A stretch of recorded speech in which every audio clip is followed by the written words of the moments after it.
This is my channel's weekly compendium, ending Monday, September 4th, 2023. Case file number 1263, written by 2 aspirin later, Peter Weller's Roman Rescue. In 1991, I was in Rome, traveling alone and walking around the city. 3 guys were following me through the streets and piazzas. I looked very American, I suppose, and they were hurling small objects at my back, and they would stop walking when I turned around to look. Then they would pick up the pace when I started to pick up my pace. They were getting closer, yet still around 15 feet away. I walked towards a fountain in a piazza where there is a large crowd and stand near people facing a restaurant hoping for some safety. The 3 guys are talking to each other and slowly work themselves into the crowd. Then a tall man with a larger-than-life voice and handsome features exits a doorway of the restaurant and points to me and says, "Let's get him in here for the scene." Freaking Peter Weller walks towards me and points at me and says, "I'm talking to you, son, now come on." I entered the restaurant with Peter Weller. He sits me down across from a young lady, and this Italian young lady and I pretend to drink coffee for almost an hour while they shoot a few scenes. Peter was surprised I was American, and told him that I got lost and needed to get back to my hotel. He arranged for that for me, and never saw those guys following me again. Case notes for file 1264, written by Anonymous. A soldier's miracle in the midst of chaos. I have the scars and medals to prove this experience. In 2006, I was in a convoy that was hit by an explosively formed projectile, EFP. What's an EFP, you ask? Well, it's like an IED snorted a line of Red Bull and injected pre-workout directly into its scrotum. Or an IED placed into a makeshift cannon with a copper plate over the opening. This copper plate melts as soon as the IED explodes, creating a molten sphere of murder death that can rip through truck armor like a hot knife through cold butter. Anyway, I was in the front truck when we were hit. I was in the turret of our Humvee, and the resulting explosion sent me flying. According to the guys in the truck behind me, I ended up some 20 feet in the air before landing hard on the pavement. I was quickly tended to, but at the time I didn't know where my driver and team leader was. No one would tell me. Additionally, we had an American civilian with us, and he got messed up just as bad as me. My injuries were mostly in my legs from all the shrapnel that I'm still pulling out 15 years later, as well as some shrapnel in my left hand and half of my face being scratched to hell. The civilian's face and hands were peppered with shrapnel, with one hand having a massive hole in it, as well as having one of his elbows shattered. We ended up in the hospital in the green zone for a while. The civilian ended up getting flown to Germany because of how badly injured he was. Last I heard, he had to have several of his fingers briefly amputated so they could fix further damage in his hand. I ended up back in my unit after 3 days in the hospital with my leadership ripping the hospital a new one since I still had large holes in my leg. For a month, I walked my happy butt to the medic station to get my wounds treated, which is hilariously how I ended up watching the movie Crank in Russian with my bunkmate Yuri. Around this time, my leg became pretty badly infected. One of the medics even mentioned it looked like gangrene. So, I ended up back at the famous Fort Hood. The doctor I ended up with wanted to amputate on the spot, but me being a stubborn 20-year-old, I didn't want to give up since I was super athletic at the time. The doctor, probably thinking I was low-key pathetic, sent me home with my leg intact. I was back home for 30 days, had my own medical supplies, and I regularly changed my own bandages. I can tell you right now, removing stuffing from large gashes on your leg is extremely painful as the dried blood glues the bandages and your stuffing together. It's kind of similar to ripping duct tape off your body hair or waxing your private areas. But after 30 days, any trace of infection had completely vanished, and my leg healed up on its own. I returned to the doctor, and he said in his 20 years he'd never seen anything quite like what I accomplished. I went on to serve another 8 years. Then depression took its toll, and I've been out ever since. The scars are still on my leg, along with the paperwork left over from the awards I received. They're a constant reminder of this regenerative horror. Creepy file number 113, written by Smooby. The Christmas Spirits. My mom and I were home alone on Christmas night. I was staying up to read a book I had received earlier in the day, and she was on her phone. We were both in the living room. It was after midnight, so this was now technically December 26. My mom announced that she was going to head to bed, and we said goodnight. As she went into her bedroom, we both heard the doorbell ring. Keep in mind, this was at 1:14 in the morning on Boxing Day. She opened her bedroom door in a panic. I tensed up, completely paralyzed. She called out my name, asking if I heard the door. I just remember saying, "Come down, please," to her repeatedly. She came rushing down and opened up the door right away, but there was nobody there. It had freshly snowed too, and there were no footsteps anywhere leading to our house. A bit of backstory. My grandmother, on my mom's side, passed away that July, and this was the first Christmas we had without her. In a bizarre coincidence, my grandmother passed at 1:14 p.m., and the doorbell rang at 1:14 a.m. My mom and I still talk about it. We like to say that it was Granny wishing us a Merry Christmas. It's not usual for us to stay up that late, but neither of us were tired for whatever reason. Case file number 1265, written by Wild Goose 424. Lost keys reappear 18 months later in an unbelievable place. Back in 2015, I lost my car keys in the snow at my mother's house. I had to have my fiancé come bring me the spare keys just so I could drive home. They were gone forever. At best, I hope maybe they turn up when the snow melted in the spring. Fast forward 18 months, my sister got a promotion at work. She got a new desk that they hauled out of a storage room to her office on the 9th floor.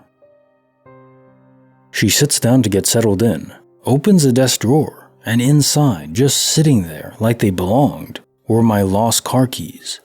50 miles away from where I lost them. We were both in total disbelief. She called me in the middle of the day from work because she was utterly shocked by it.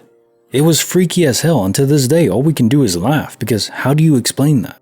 It freaked me out enough that I wouldn't take the keys back after she found them. They're hanging in our entryway now, years later, an homage to the weird universe. Creepy file number 114, written by OK Investigator 4590. The chilling conspiracy in my military school. In January 2020, before the pandemic hit, I signed up and went off to military school. I don't know how others operate, but I'm sure this one was like any other, nothing real special or different about it. Now I know it's a joke, or maybe not so much as a joke, but a rumor that these types of places will brainwash you into becoming an obedient lapdog. I'd say it's true if you consider the few times recruiters talk to you and propaganda posters as brainwashing. But this incident made me feel like there was something more behind the scenes. This was only our 3rd week, and we're attending what is essentially our extracurricular class like usual. Normally, it being military school, we follow strict conduct, but whenever we were alone with our instructor, it'd be like any other American classroom. They always said the sergeants and instructors don't work with each other, so we cut loose. Though I feel that's an obvious lie to get the cadets to act out or say something. As we're informally talking in class, the instructor talks about the projects we will be doing. We were in what essentially was a Firefighter 101 class. I just remembered him discussing with other students that he seemed energized. Just as everyone seemed to be talking or laughing at the same time, he said, "Alright guys, time to check out this video." He clicked it on and it began playing from the projector. It started off as what I could only describe as an alternate version of the Warner Bros. Logo, the one with the buildings that form into the WB badge thing. Except it was off, it seemed distorted, the coloring was gritty and old. It felt wrong too, like you were watching some hidden tape not meant to be seen by anyone. And for some reason your eyes were just glued to it, as if your vision was buffering all your life and you finally found a slot to put it in, like you just snapped on and couldn't get it off. It got deathly quiet, which is the only reason I ended up breaking my gaze. I sat at the very back of the class and could see everyone. And they just sat staring blankly at the screen, like brain-dead vegetables. It really felt like something out of a horror movie. And as I combed the classroom, I soon locked eyes with our instructor, who was already looking at me. He whispered, "Shh, they're sleeping." Bonus file written by Sir Coatsalot. Gamers vs Shadow. I used to live in a very creepy house. Soda cans would fall off tables randomly and then roll away, or I'd hear footsteps in the hallway. One time, my best friend and I were up super late playing video games, and you know when you see something move in the corner of your eye, like a shadow or something, and when you look directly at it, it's usually nothing? Well, that happened. I saw movement. It was like hiding behind the couch right next to us. I didn't look at first. I thought it was nothing, but then my friend kinda glanced over. I asked him, "Did you see that too?" Him, "Bro, what the hell?" After that, we both stood there and there was nothing behind the couch. But by far, the creepiest thing that ever happened to me was when I decided not to go on a day-long road trip with my family. I was home alone for a good number of hours and I took a small nap, like maybe an hour or two. After that, I woke up and played Skyrim and forgot all about that day. But about 2 weeks later, I'm going through my phone's gallery and there was a picture of me sleeping on that day when I was completely, utterly alone. When I first saw the picture, it didn't click in. I just didn't understand why there was a picture of my back. The photo was taken as if they were standing in the middle of my room. I was facing away towards the wall. All you could really see was the white shirt I had on and the back of my head. Something was off about it. I still remembered the chills when it finally clicked that I was home alone that day. I locked the doors before I went to my room. Even remembering it now gives me chills. There was more crap that happened too. One time, while my family was having a small get-together, my nephew, who was around 2 or 3, old enough to be walking and talking, wandered into my room by himself. He started screaming incoherently at first. We thought he had fallen or something.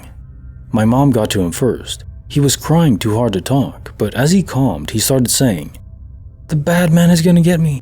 The bad man is gonna get me."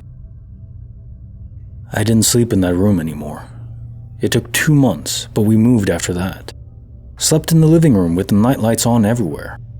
I was 16 and afraid of the dark. Hell, some nights I slept in my parents' room on the ground because I was so scared of that house. Later I found out that someone had died there. He was a very angry man, apparently. Either way, I was never happier getting the hell out of there. Case file number 1266, written by Good Lurks. My 600-mile-per-hour road trip. I have a weird driving time story from Central California. This was about 2005. I was about 275 miles from LA, driving from San Francisco, and all of a sudden, I drove into this incredibly dense fog bank. I dropped my speed from 80 miles per hour down to 25 miles per hour because the fog is incredibly thick and feels like it's sticking to the car. I get a little peeved because the drive is going to take so much longer, but drive for a few minutes and glance down at my clock and it reads 12:41. I drive for what feels like 15 minutes and glance back down at my clock and it still reads 12:41. Now I'm more pissed at the fog because I think that the moisture and humidity from the fog have shorted out my dash clock. I keep driving at 25 miles per hour for what feels like an hour, but notice that my gas needle isn't dropping. But I absolutely should have had to stop for gas by now. I keep driving in this fog and looking at my gas needle that doesn't seem to move, and I even thumb it up a few times to check if it's stuck. I know time is passing because I'm listening to music and I've listened to 2 entire CDs, so I'm guessing I've spent about 2 hours in this fog. Finally, with a weird lurch, I come out of the fog and my gas needle immediately hits empty. Luckily, I see a gas station sign for the next exit and pull off to get gas and use the bathroom. I walk into the gas station and the clock reads 12:57. I ask the attendant if the clock is right and he says it is. I realize that I'm just outside of Bakersfield and somehow I have driven 115 miles in a little over 15 minutes. Oh, and my dash clock is fixed and reading the correct time again. So if the universe hit rewind on you driving, I got the pause button. Bonus file written by Way to Lose It, The Christmas Guardian. I had planned to jump from a great height near where I live. I was just out of energy and love. I had no more life to give, if that makes any sense. It was right before Christmas, and it was snowing. I stopped at a hotel near the bridge to mooch off their Wi-Fi to finish my notes. I was just about done when my battery died. Fine. I checked into a room to charge my laptop. As I was waiting, I began to get hungry. I felt burdened by hunger, more annoyed than anything, so I decided to go get something to eat. This hotel was located in a small town, and the only restaurant was right next door. I was over, and there was a closed sign on the door, but the lights were on, and I could hear people inside, so I went in. A gray-haired man came out of the back and told me that he and his employees were having a Christmas party, but their chef could whip something up. I go into the main dining room and wait around a while before getting up to grab myself a beer. This big black guy comes out from the kitchen and asks me what I want to eat. I tell him that a burger and fries would do, or whatever is easiest for him. I go sit down in a booth and ponder what a big black guy is doing out in the middle of nowhere, because the area we are in is pretty close-minded. Anyhow, he comes out from the kitchen with a burger, fries, another beer, and one for himself.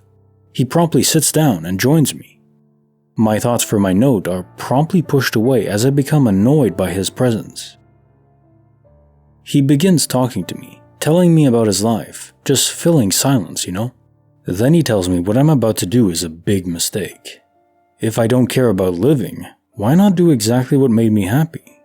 Why not do all the things I had been meaning to do but put off for work, for solving other people's problems? He said a lot of other things too, some of which felt like he knew me and felt a bit foreboding, but in a good way, like somehow he knew that I would overcome all this suffering and lead a good life. By the end of the conversation, I was too exhausted to finish my note. I decided to finish it in the morning.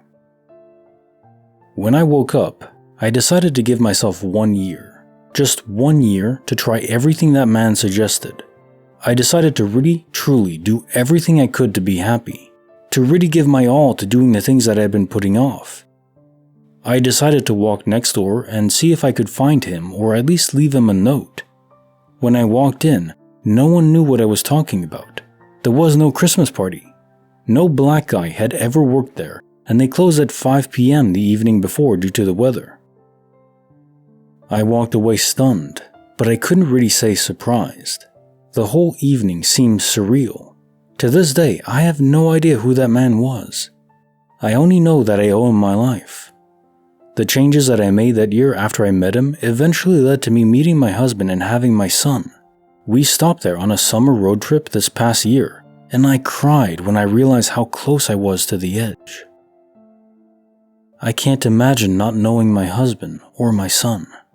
I think of that man often, and I call him my angel. Frankly, I don't care if he is or not, but he will always be the angel that saved my life. I hope someday I can pass it on. Case file number 1267, written by Dangerous Radish, 8719.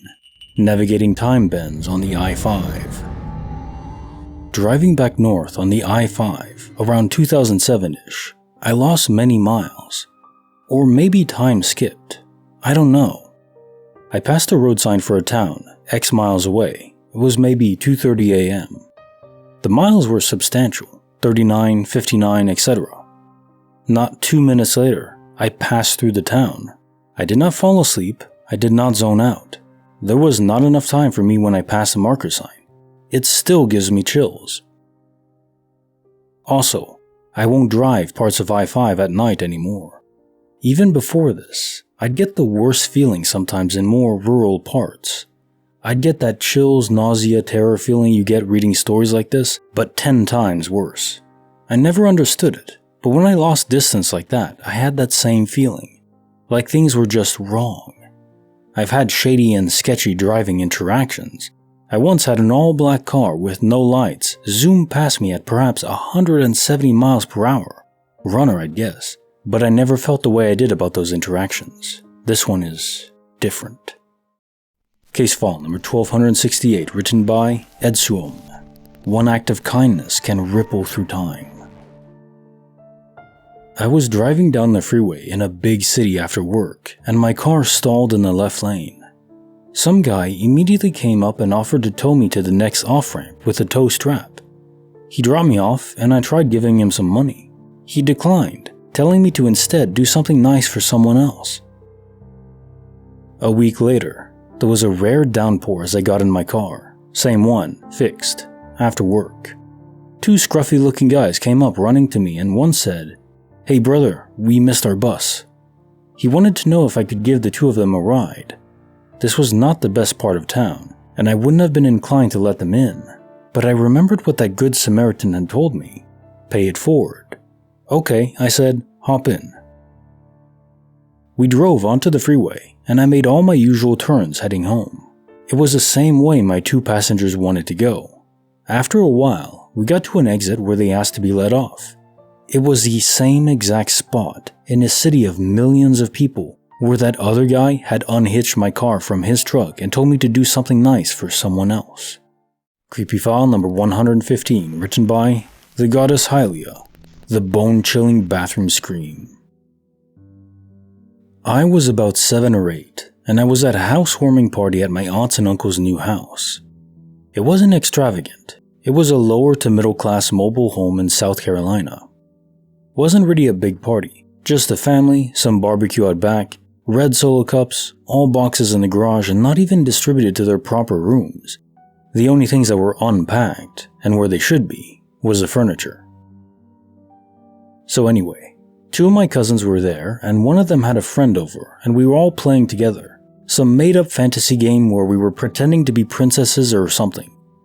All of the adults were out back drinking, and I emphasize, there were only 4 people inside the house. Me, my 2 cousins, and the friend.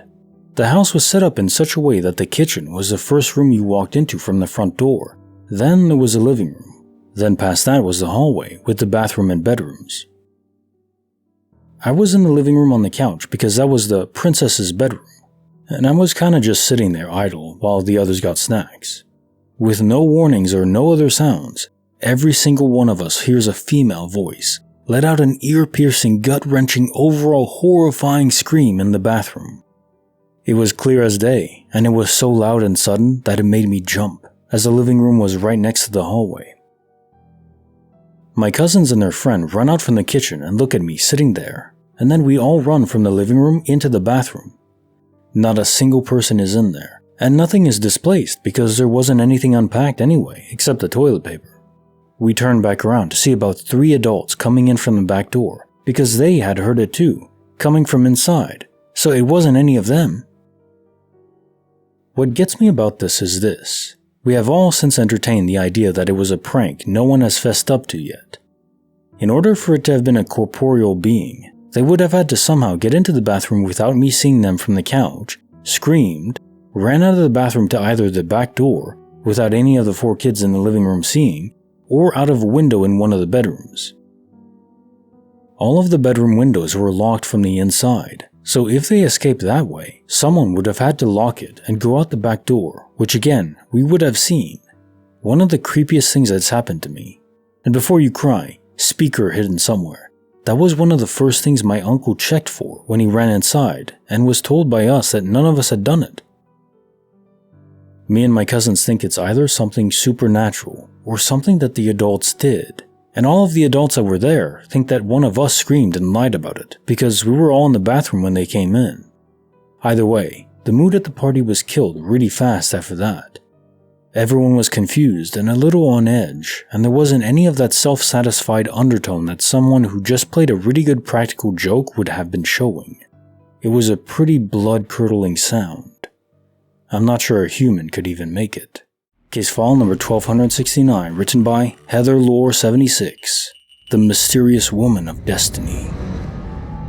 Maybe around age 14, early 90s, we were traveling from Texas up to Tacoma, Washington. We were about out of money, almost out of gas, no food, stuck in Chico, California. I sat in the car while Mom took my younger sisters to the restroom at a gas station. I was riddled with anxiety about our situation and looking down. The car door opened and I looked up. A lady that looked like a brown-haired Brady mom sat in the seat and faced me. She said, "It seems like you're down on your luck. Take this and give it to your mom. Tell her to pay it forward someday to someone who needs it." I looked down into my hand and there was a $100 bill. I looked up and she had disappeared. Nowhere in the parking lot, just vanished. I cried. When Mom came back, I told her what had happened and she cried. We got gas. There was a guy selling oranges on the side of the road, and we bought a bag and went to a local park that had a part of the river with a little spillway dam and went swimming and ate oranges for a couple of hours before getting back on the road. I never saw that lady again, but she saved us, and we did make it up to Tacoma to start our new life. Thank you, stranger lady with invisible powers. We never forgot your kindness. Case file number 1270, written by Throwaway 2021 ABC. How a chance meeting pulled me back from the edge. A few years ago, I was at my lowest point in life. Several people close to me had passed away unexpectedly. I was being bullied every day at my job. My life was falling apart. I was past being depressed. I just couldn't imagine waking up another day. So, I'd planned the end of my journey, bought a one-way plane ticket, got sleeping pills, and wrote a series of notes for loved ones to read after. On the day I was to fly out to fulfill my plan, there was a terrible accident on the freeway to the airport. It was shut down both ways. So, I drove into a nearby pub to have a beer and wait out the traffic. The second I sat on the patio with my drink, a gentleman asked if he could sit with me. Whatever, I thought, sure, who cares? He told me that whatever I was doing next was a terrible idea and I would regret it. I thought, who is this random tosser? But I listened. He said that he sensed I was in pain, but that I had an incredible life ahead of me, and that this was not the way my story was supposed to end. Again, I'd never met this guy in my life, and hadn't mentioned a word to him about my plan. He asked me to hand him my keys and my wallet, and he'd give them back to me after I talked, and he listened. I poured my heart out to this random guy.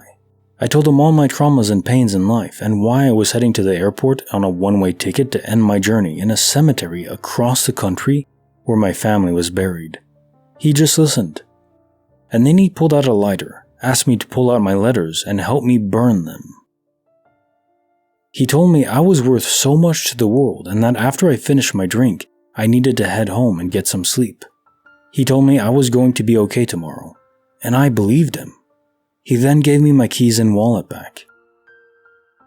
I left that afternoon and went home, hugged my family, got some sleep, and the next day I started working on myself, finding a therapist, a new job. Years later, I'm in a fantastic place in life, so far from where I was that day.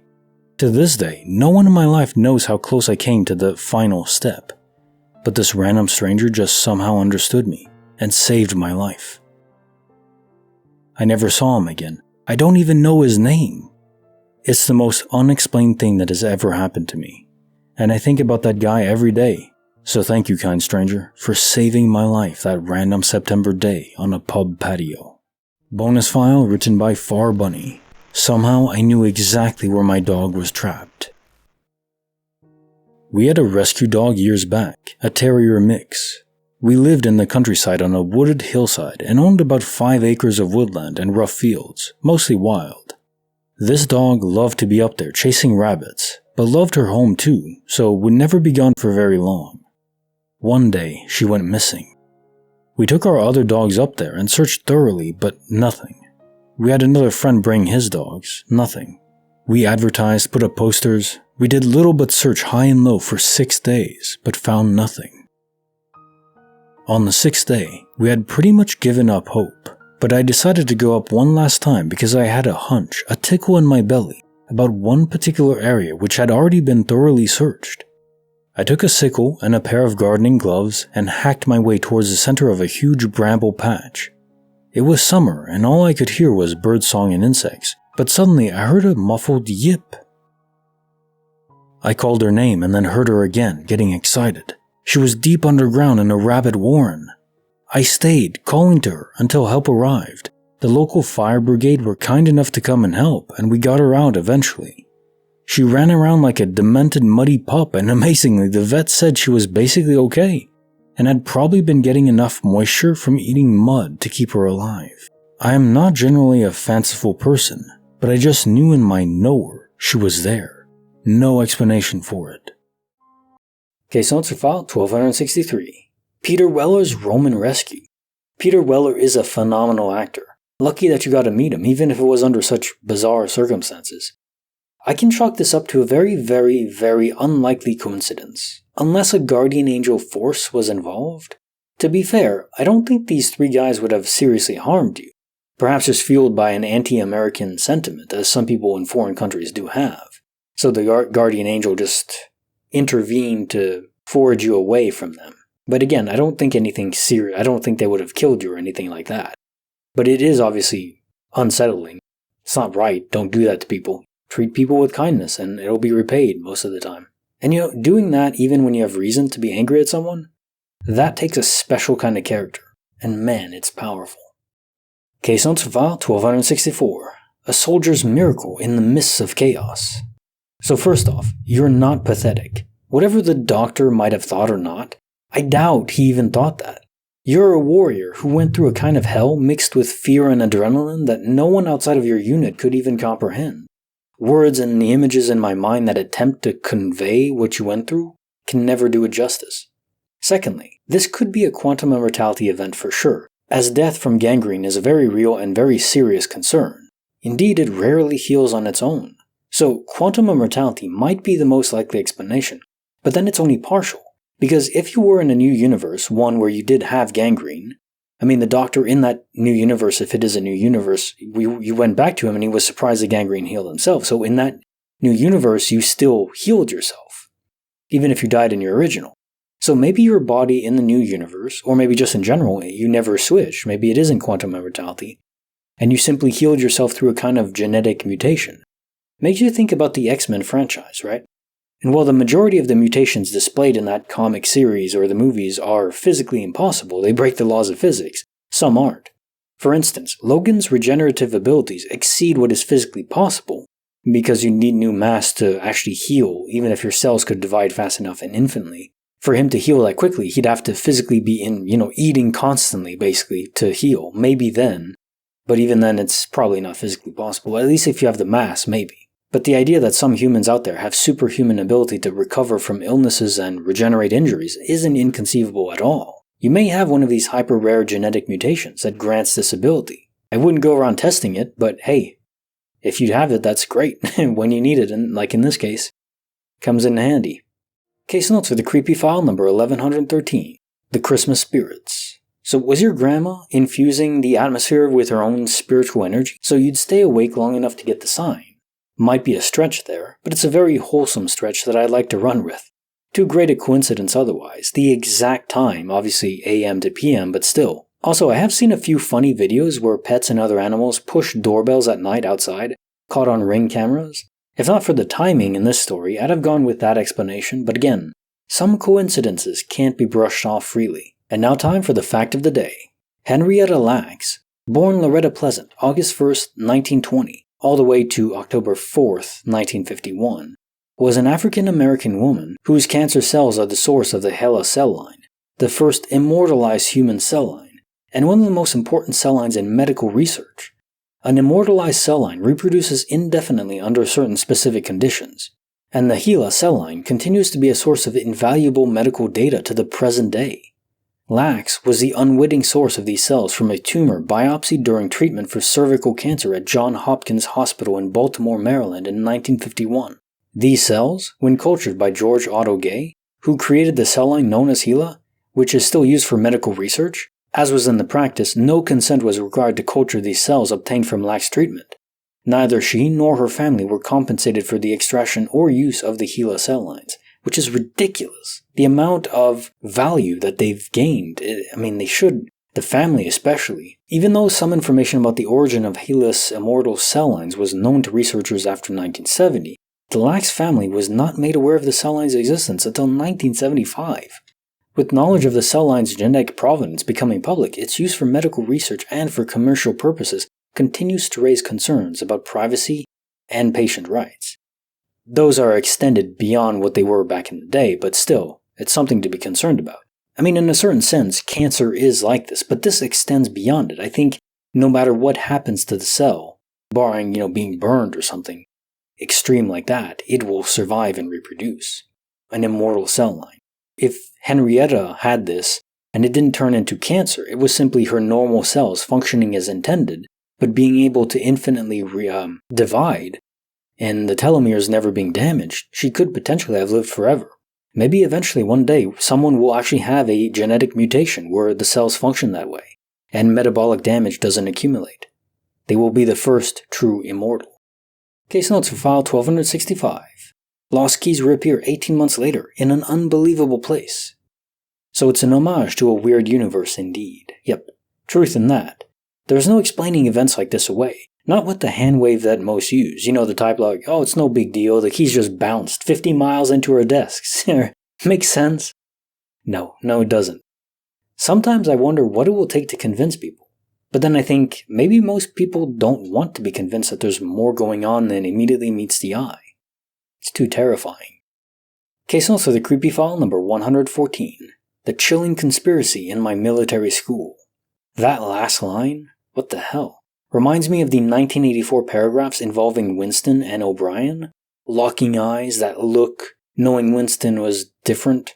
Just going along with the flow and pretending, but his mind was not fully absorbed into the propaganda.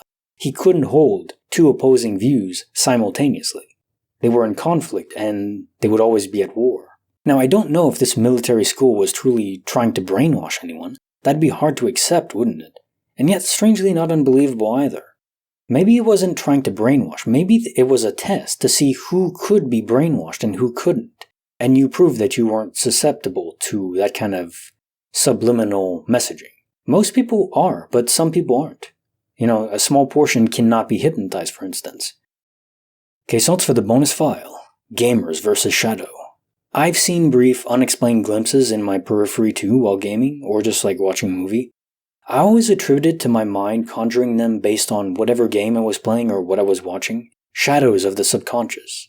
Maybe that is all they were in my case, but for you, your nephew is undeniable evidence. The younger a child is, past pure toddlerhood, the more they can discern between the veil of the mortal plane and beyond it. If a spirit was lingering behind, angry, bitter, violent, he'd have known. The only silver lining in these cases are that spirits can rarely harm us. They'll put on a bombastic display of power, moving objects around, but I can count on one hand how many stories I've read where someone was actively injured directly from a spirit. I don't know if anyone was ever even killed by one. So not impossible, but clear there's some kind of protection in place that makes it very challenging for a spirit, angry or not, to do us harm. Still, that said, why take the risk, right? Getting out of dangerous situations is always the best call. Plus, you just don't want to live in an area where something doesn't want you there. It's unsettling. And now time for the quote of the day, from 1984. Perhaps one did not want to be loved so much as to be understood. Maybe that is love, or at least part of love, is truly understanding someone else, because there's always this separation between minds. You can't Vulcan mind melt with someone else, right? You can't truly know what they're thinking, but if someone knows who they are, and then someone else truly understands them, that is a connection, a bond that goes beyond any words or actions. To truly know who someone is, there's a tremendous power in that. And while I wouldn't say that's all love is, it is a strong component of it, to truly understand each other. Case notes are file 1266. My 600-mile-per-hour road trip. Another dose of fog, another dose of glitch. Coincidence? Nope. The fog is a sign of a distortion. Like Neo seeing the black cat walk by twice. In the simulation we live in, it's not a déjà vu that does it, or at least not the only sign. And no, fog doesn't always mean there's a disturbance in the code. It's a natural weather phenomena. But its association with so many glitches can't be ignored, in my opinion. You were in kind of a dead pocket of spacetime is my guess. Still driving, the road manifested beneath the tires, the car engine functioning, using gas, but that information was only relayed to the true universe when you exited the fog, the lurch that you felt. Until then, nothing was truly processing. It only became reality when you exited the dead space. Case notes for the bonus file, The Christmas Guardian. While I am no psychologist or therapist, I strongly agree with the suggestion of giving yourself a year, assigning yourself goals, challenges even, to conquer and surmount. As human beings, we thrive against adversity. Reminds me of the line from the Matrix movie where Agent Smith is talking to Morpheus, explaining how the original Matrix was supposed to be a pure paradise. Or was this the architect talking to Neo? Well, one of those. It was supposed to be a Garden of Eden with no difficulties, pure bliss, no pain, no struggle. Yet the human mind revolted against this. And yes, this is just a movie, but I think if there really was a simulation like this, the human mind wouldn't cope well in pure bliss like that. We need weights to bear, mountains to climb, oceans to explore. In my opinion, depression is usually rooted in a lack of purpose. Well, it sounds like you found yours in your family, and that's beautiful. Now, as for the Christmas event itself, it had to be an induced hallucination, probably from your guardian angel. It can't just be a spirit, because you ate physical food, and I don't think spirits can conjure that up from the ether, or spirits actively running a grill and cooking you a burger. That'd be a neat trick. Wouldn't mind having one of those around. And now time for the quote of the day. Nothing gives one person so much advantage over another as to remain always cool and unruffled under all circumstances. Thomas Jefferson. Another founding father, very respectable, and with a lot of wisdom, and a lot of courage. And I think that's what this really represents. No one is cool and calm always internally, but it's the external manifestation that becomes reality.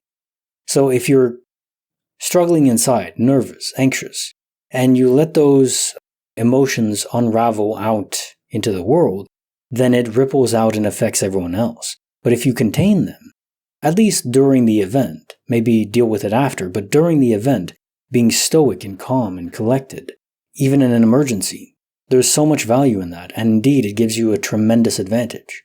And not just an advantage like over other people, but to help people. If you're cool and calm and collected, you can help people. You can still think clearly. That's a power right there. Case file number 1267. Navigating the time bends on the I-5. Alright, so this time no fog was involved in this time skip, even though it was driving related too, which makes it more likely that aliens are involved. The only way to confirm would be looking at your gas tank meter before and after. It dropped notably from 50 plus miles of travel. If it didn't, then you'd know some kind of advanced craft moved you and your car forward. But it could also be a space-time portal. If it is aliens though, I wonder, do they conduct experiments on our technology too? Wonder if aliens care at all about our mechanical hardware. Kind of like how we'd study the spears and huts of indigenous tribes as a curiosity, and maybe to glean more about their culture. Maybe it's not just directly us that they care to analyze, but our stuff too. You learn a lot about people by what they build and what they care about. Case on file 1268. One act of kindness can ripple through time. A test. A repeat of the Lady of the Lake mythos. It washes into many instances of our life. I don't know if this test produced some reward for you in the future, but then that isn't meant to be known. Because we aren't supposed to be good to each other for something, but to be good for each other in of itself is a reward. Because if we all act that way, then the world becomes an amazing place to live in. Can you think of a better reward than that? I can't. If everyone acted to help each other and to be honest and kind, then that'd be a beautiful place. There's always those rotten apples that take advantage of that. It does become hard, but basically, to have the best life you can, the best society, you have to have high trust. High trust societies, like in Japan, they have shops where there's no one that attends it. They just have prices and a basket to put money in, and people just pay out of the honor system. I mean, maybe there's some places you can do that in the US, but I guess they'd be more rural. Something about a large congregation of people, like in cities. In most cities, it doesn't work well with humans. The trust factor drops so much, and I guess there's just so many chances of someone being a rotten character that you guard yourself against that. It's a shame. Case notes for the creepy file number 115. The bone-chilling bathroom scream. My first instinct is thinking about banshees, but these are meant to appear when death claimed a soul recently, usually within the family circle. But then consider that note. This is a mobile home, elevated on platforms presumably surrounded by woods of South Carolina. So could it have been the mating call of an animal that had snuck under the bathroom floor, and after releasing the screech, scurried off back into the woods? I guess that's probably the most likely explanation. Apparently foxes and some other animals make a really weird female screaming sound as a mating call. The wild is very weird. And now time for the quote of the day. Be who you are and say what you feel, because those who mind don't matter, and those who matter don't mind. Dr. Seuss. Yeah, be yourself, your odd, quirky version of sentience. And if other people don't like it, well, they don't matter anyways. Why do you care about their opinion? Now, if it's family or friends, maybe you listen, but not through judgment, just critique. People have interventions and stuff for really bad things that are going on. But generally speaking, if you're a bit odd, that's okay. Like for me, I'm a night owl. I literally sleep at like 6 or 7 a.m. all the time, just by default, not because I have to get up for work or anything. Most people think that's weird. Okay. I have light sensitivity, so I'm basically a vampire. I made a joke about that before, but yeah.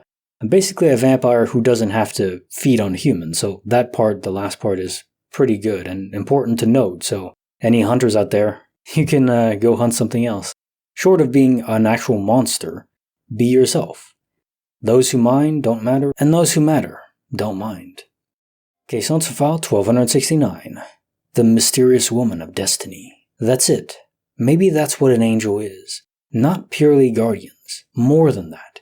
Actively pushing back. Fighting against the darkness and evil with the world, not through sword and spear of destiny, no. But by attuning our own energy to the straight and narrow. Paying it forward. This is the key. Converting us humans into warriors, but not through fighting, but just by being good people, better people. It's something I love to consider doing one day if I ever can. I think about Mr. Beast often, how much he helps people. It's amazing. The only thing I'd change is asking people to pay that same generosity back to someone in their life who's in need. Now, obviously, most people couldn't pay it back in the same way, just giving out houses and stuff. You can't really do that, even if you have a house gifted to you, but you can still pay it forward in smaller chunks. I think many people probably do that receive generosity without even being reminded, but that little note of request can tip the scales in the holistic, macro-level sense. We can be our own angels. That's a beautiful thought. Case file number 1270. How a chance meeting pulled me back from the edge. This is one of the stories that after reading, you just have to sit back, take a breath, and simply let it infiltrate your soul. You have to let it in every aspect. At first, I was considering the possibility that this was an everyday, true and proper human being who just happened to have the ability to read people's emotions. Empaths, they're called. But this goes beyond that. If it was a flesh and blood human, he had abilities beyond high empathy. He knew what your plan was specifically. Now, while I do believe such humans exist, I think the coincidence of that accident occurring on the freeway, which diverted you away, points towards this being a guardian angel event. In fact, my gut says that accident was fictitious. Or maybe a low-level event where no one was actually harmed, but enough to cause traffic. Wonder if you saw the accident yourself, or if you heard about it on your phone or radio. If it even happened is a question in my mind. Your guardian needed you off the road and in a place he could appear to manifest that wouldn't freak you out. I mean, think about it. If he just appeared in your car right next to you while driving, well, maybe you would have swerved and killed yourself accidentally in that case. That's not what he wanted. And even if you didn't, even if you heeded his advice, you may think you're nuts. And what happens to your family? Which is where this swirls back to.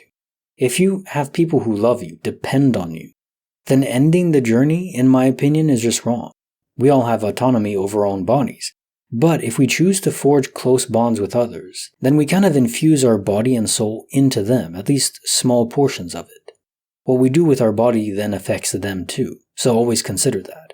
And don't think of it as an anchor. Think of it as a light to persevere against the darkness and challenges of the world.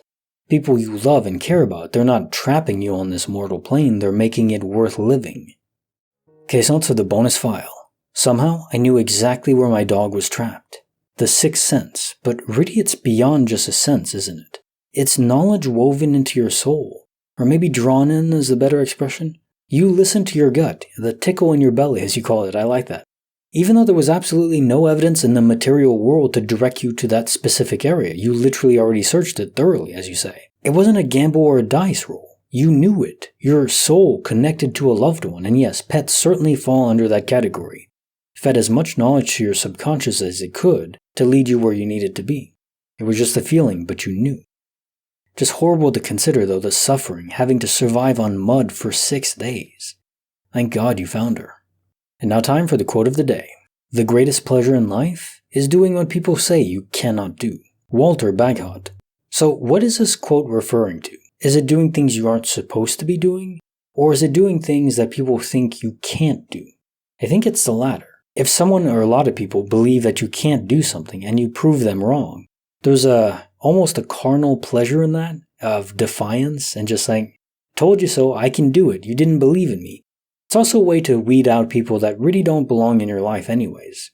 If you're a friend, a good friend will give advice and critique. If someone has a plan, one of their friends has a plan, and it's kind of crazy, well, I don't think you should talk them out of it. You should give them your opinion and advice, kind of like a co-pilot. Get a lay of the land. If there's a storm ahead, tell them about it, the challenges they may face. But if they decide to go and attempt it, then support them.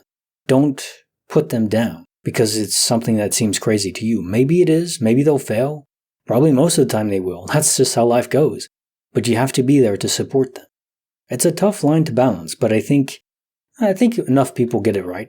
But it's something to consider, If you have a friend trying to do something, launching a business or going on a trip or something, unless it's absolutely crazy, like going on vacation in Sudan or something, maybe then talk them out of it. But generally speaking, be there and support your friends. That's what a good friend is. Like the video, subscribe, hit the bell. Kinetic Symphony signing off.